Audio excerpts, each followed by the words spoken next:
Hello everyone. In this video I'll be translating and summarizing the latest Urdu broadcast by Imran Riaz Khan to make it accessible for our English-speaking audience. Let's go through the key developments and insights in Imran Riaz Khan's words.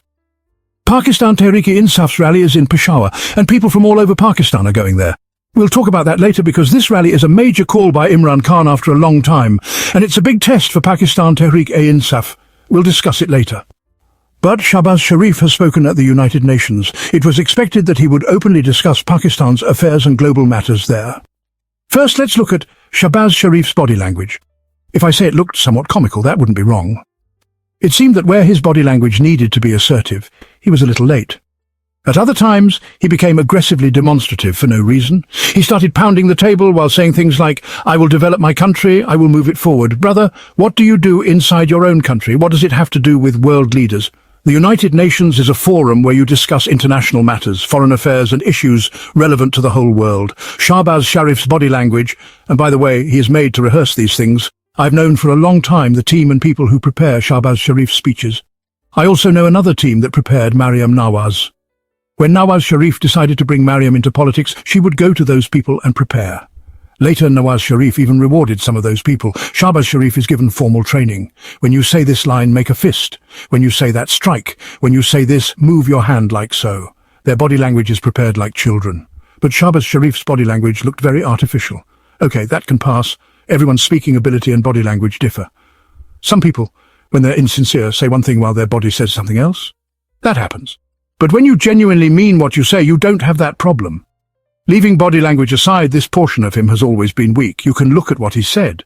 All the positive things will appear in Pakistan's media.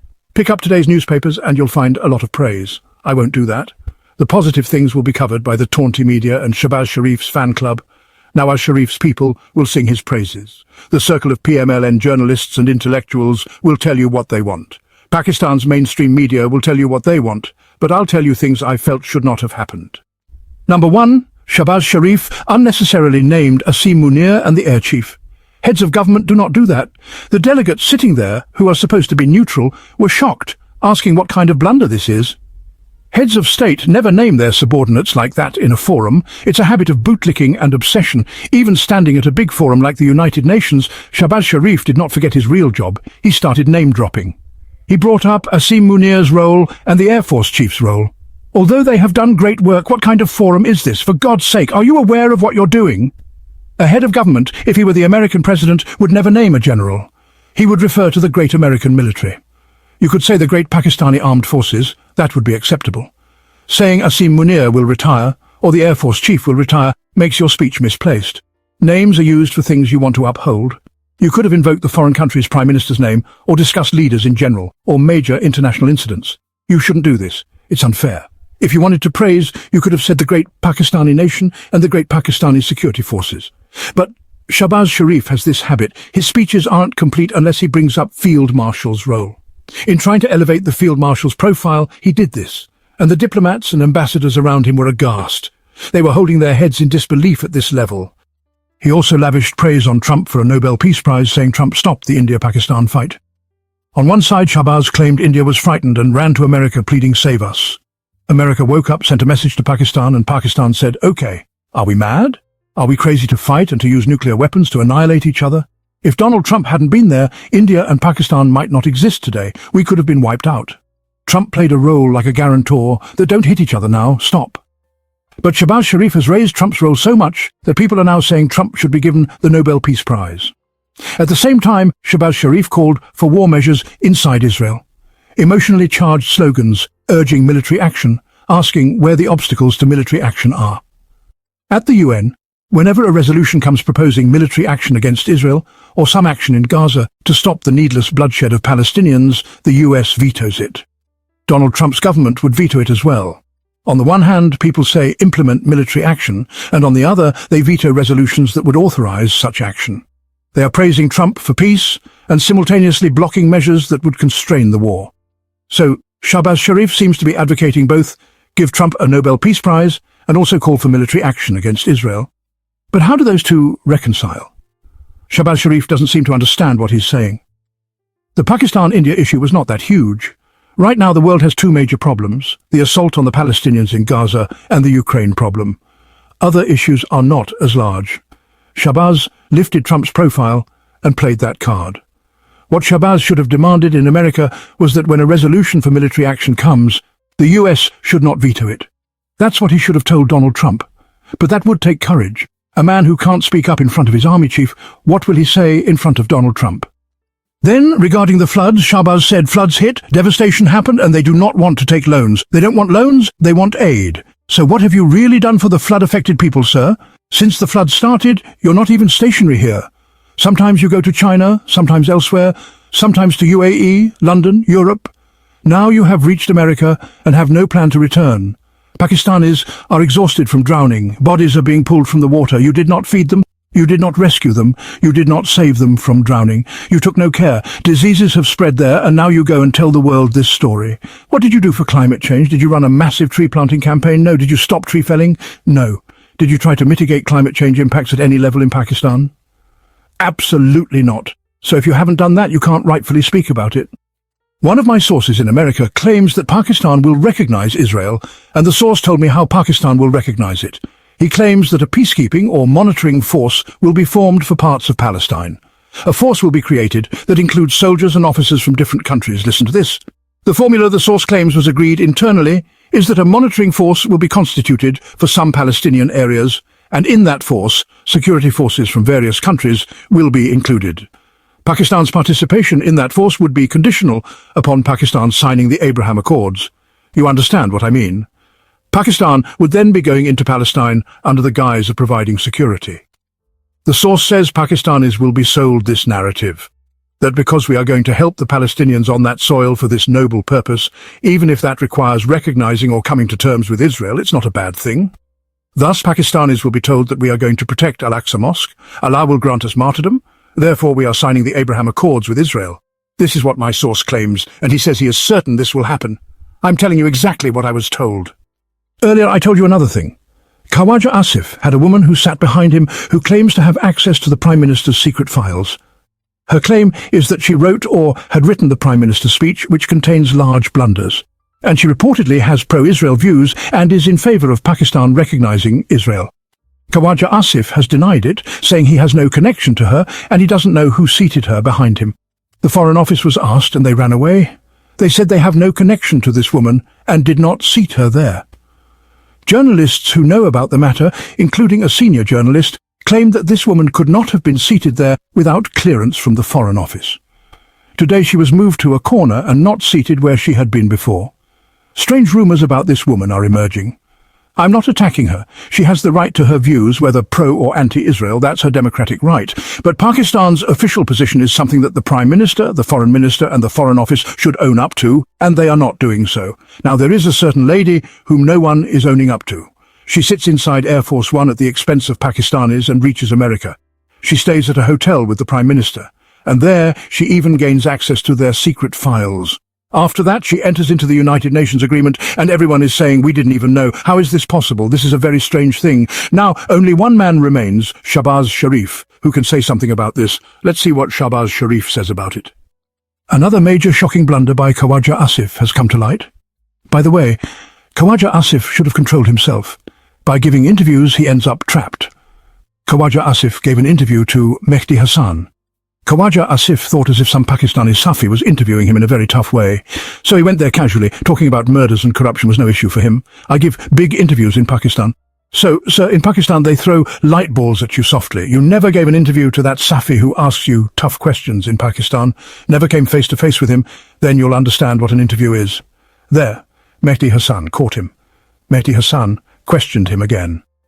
He said, according to you, Pakistan has a hybrid system, a double-faced one. In many countries, the army chief and the prime minister are accountable to each other. Your prime minister, who is your army chief, is accountable to you. Are you more powerful, or is your army chief, Asif Munir, more powerful?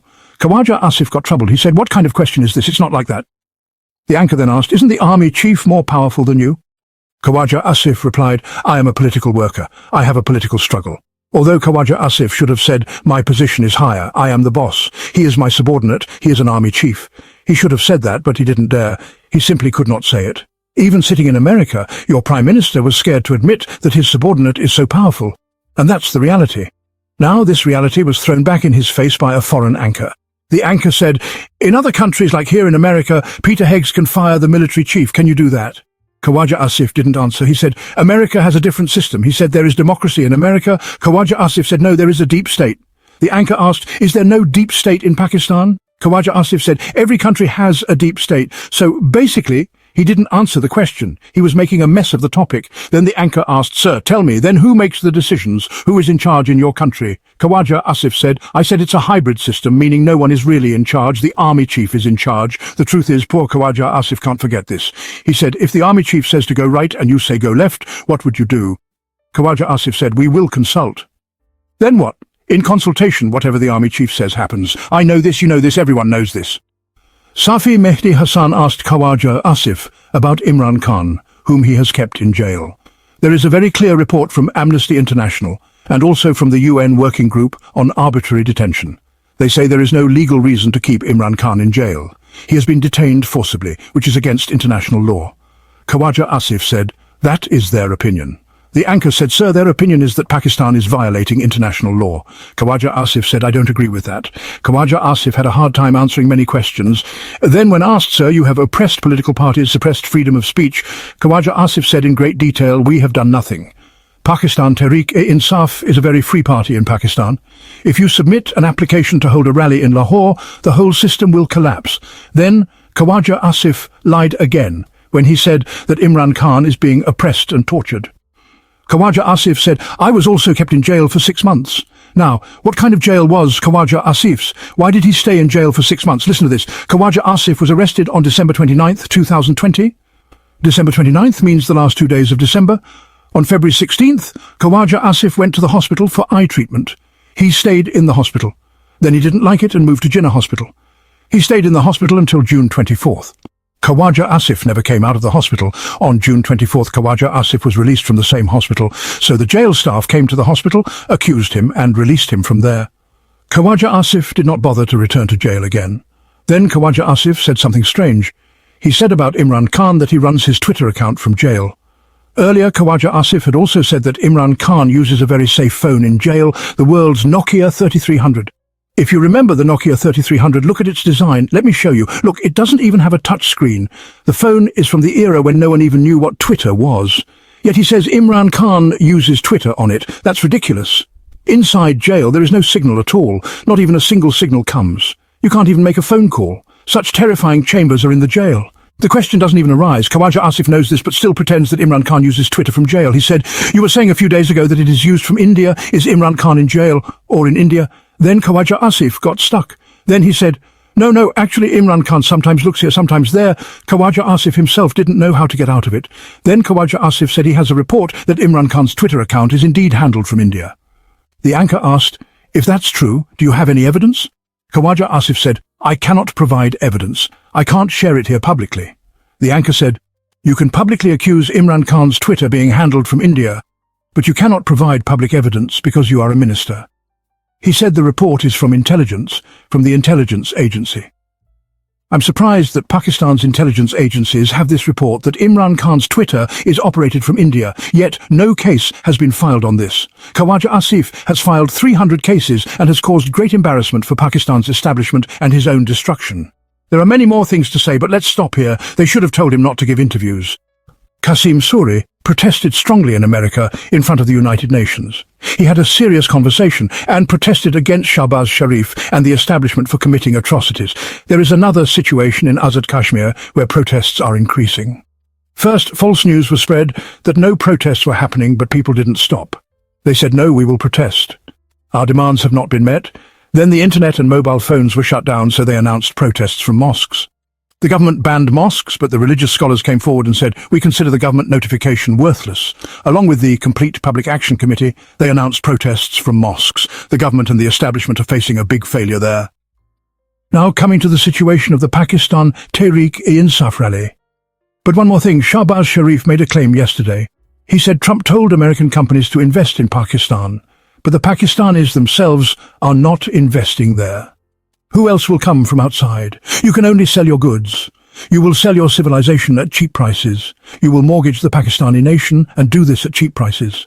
the war you're going to enter or the bloodshed you intend, which Imran Khan warns about daily, from Adiala jail, and about which Asad Kaiser said that if you wage war on Afghanistan, all political parties and people will not stand with you. You will be left alone in this.